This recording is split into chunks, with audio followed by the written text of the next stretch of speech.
Hi, everyone. Welcome to the Wednesday edition of Source 16 News. I'm Eddie Owen. Thanks for joining us. Topping our news, Murray-Callaway County has a new Citizen of the Year. During last night's 84th annual Chamber dinner, the Chamber recognized Chuck Jones of C.A. Jones Management Group with the top award.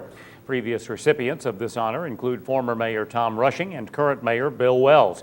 The Chamber also awarded Small Business of the Year to CPA firm Martin, Colson, Hale and Henderson, Mid-Size Business of the Year to CFSB, Large Business of the Year to Murray-Callaway County Hospital, and James Ray Murdoch was awarded as Agriculturalist of the Year.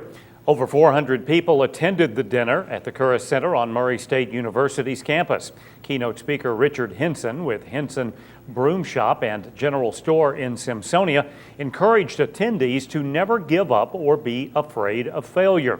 The event included a silent auction with items contributed from throughout the Murray-Callaway County community. The theme for this year was 2011 Year of Action, and it was chosen to emphasize a chamber is only as good as the action it takes on behalf of its members. A traffic stop on the Pennyrile Parkway last night landed two Hopkinsville men in jail on drug trafficking charges after police found about 32 pounds of marijuana in their truck. 25-year-old Artavius Irvin and 25-year-old Jarvis Ross were charged with trafficking in marijuana over 5 pounds.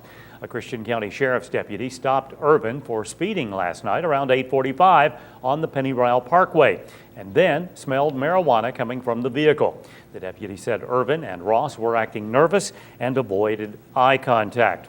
Police say a canine unit alerted on the driver's door, and during a search of the vehicle, a large duffel bag of pot weighing about 32 pounds was found in the back floor of the truck. In addition, police reported that Irvin had $680 on him in small denominations, common with the sale of narcotics. Irvin, who was also charged with traffic-related offenses, and Ross were arrested and booked into the Christian County Jail, where officers found a small baggie of marijuana on Ross. The Sheriff's Department reports the drug arrests were a result of a joint effort with Hopkinsville Police. A Fort Campbell soldier who previously won conscientious objector status is absent without leave from the Army. Public Affairs Officer Rick Zepka told Source 16 today 21-year-old Private First Class Nasser Abdo has been AWOL since the July 4th weekend. As we previously reported, the 21-year-old infantryman applied for conscientious objector status last year, citing his Muslim beliefs contradicted his service in the military. According to Fort Campbell officials, his discharge was delayed because he was charged with possessing child pornography. Zepka said the Private First Class could not be discharged until the charges, which now include going AWOL from the Army, are resolved. Well, random acts of kindness go a long way, especially when it comes to 101st Airborne Division soldiers.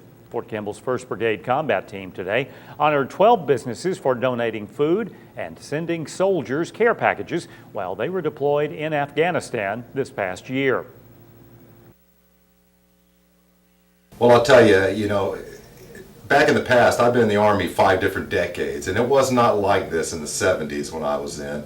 And it got a little bit better in the Reagan era, and in the 90s it picked up a little bit more.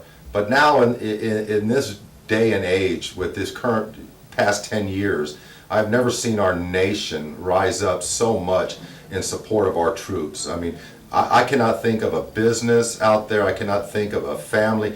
I haven't seen anybody yet that does not support our Army the way it is done today. And I think it's a testament to everybody looking to our past and seeing what went wrong and fixing it, and today everybody's just raising up and doing the right thing for our soldiers.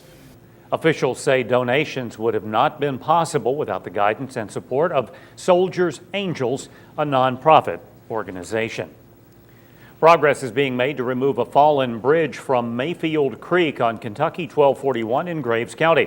Kentucky Transportation Cabinet spokesman Keith Todd says Wilkins Construction has removed a major portion of the bridge, blocking the flow of Mayfield Creek. While there is still work to be done, Todd says progress at the site has helped to relieve concerns about the potential for heavy rains to create another flash flood that would cause significant problems. The Mayfield Creek Bridge in the Leader Bottom area just south of the Graves-McCracken County line was closed in April after the bridge support structure was damaged by floodwaters and debris. The bridge actually collapsed into the creek bed over the weekend of June 26th. Todd says the contractor is on track to meet the requirement that the concrete deck and support structure be removed from the creek in 45 days. Just in case you missed news last night, Big Brothers Big Sisters of West Kentucky announced it's closing operations after more than 40 years of mentorship to area youths. Board of Directors President Cecilia Cluse describes why the decision was made to close down the organization. Over the past several years, Big Brothers Big Sisters has experienced a continual lack of funding to fully support the program, and it just became quite clear that it was time to close the organization. There's been a decrease in mentors and trying to bring mentors out of the workforce. With the economy, employers are more reluctant to allow their employees to leave. And then the continual lack of funding. While we participate in several fundraisers, you still have to have a minimum to maintain your program.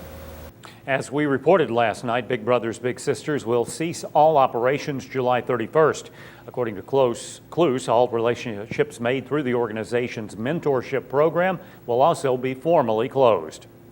We would hope that our mentors and our littles will continue the school-based program within the school system. We've notified the youth service centers that are involved with our youth, and so that they will be able to help put them together in a match within the school. Cluse said she remains hopeful that one day the organization will return to Western Kentucky. Big Brothers Big Sisters of West Kentucky has provided mentoring services for Callaway, Christian, Todd, and Trigg counties for over 40 years. The Hopkinsville City Council last night unanimously approved the city's surface and stormwater utility board's upcoming $1.2 million budget. In other business, Chief Financial Officer Robert Martin gave a monthly financial report.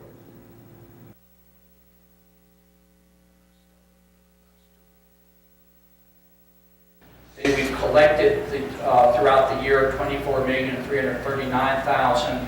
Our expenses is $23,923,929.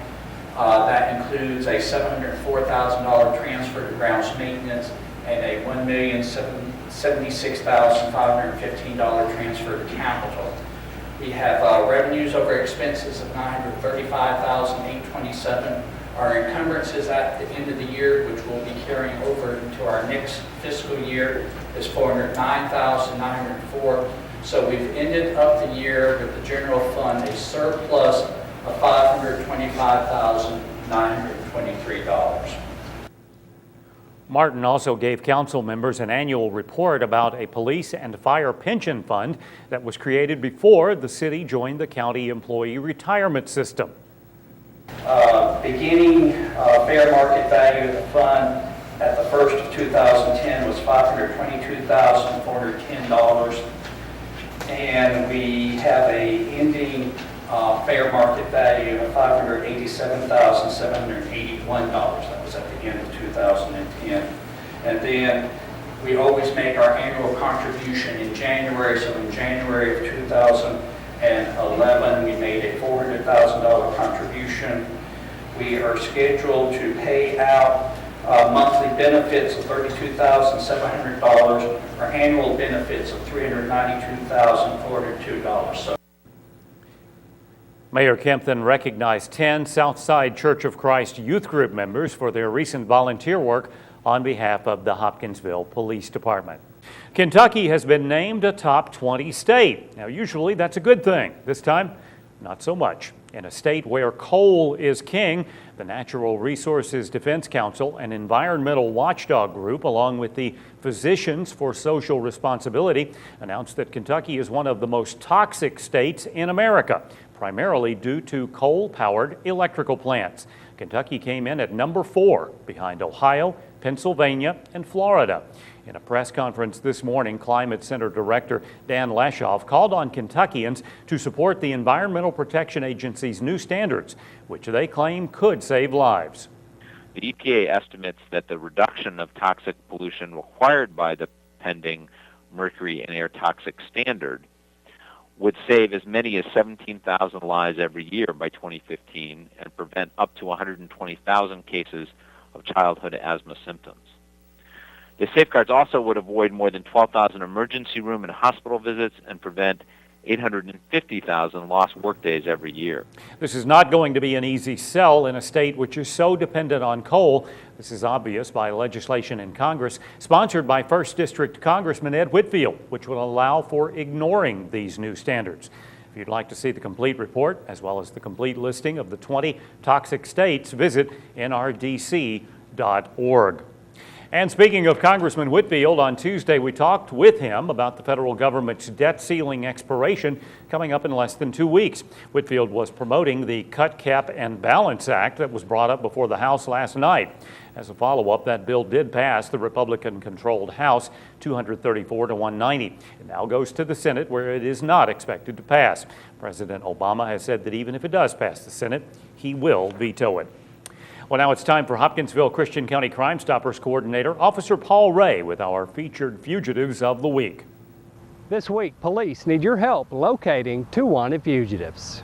Police are looking for 19-year-old Kwame Detrez McGregor, who's wanted on felony warrants. McGregor is a black male who stands 5 feet, 8 inches tall, and weighs 170 pounds. His last known address was the 900 block of East 18th Street. Police are also looking for 42-year-old Scott Dwayne Brim, who's wanted for probation violation. Brim is a black male who stands 6 feet tall and weighs 190 pounds. His last known address was the 1200 block of Broad Street. If you know where police can locate these wanted fugitives, and we've got cash waiting for you, pick up your phone now and call our tips line at 887-TIPS. If your information leads to an arrest, Crime Stoppers will pay you a cash reward. And remember, we will never ask your name, and you will not have to appear in court. Well, this week's Fugitive of the Week, I'm Officer Paul Ray for Crime Stoppers.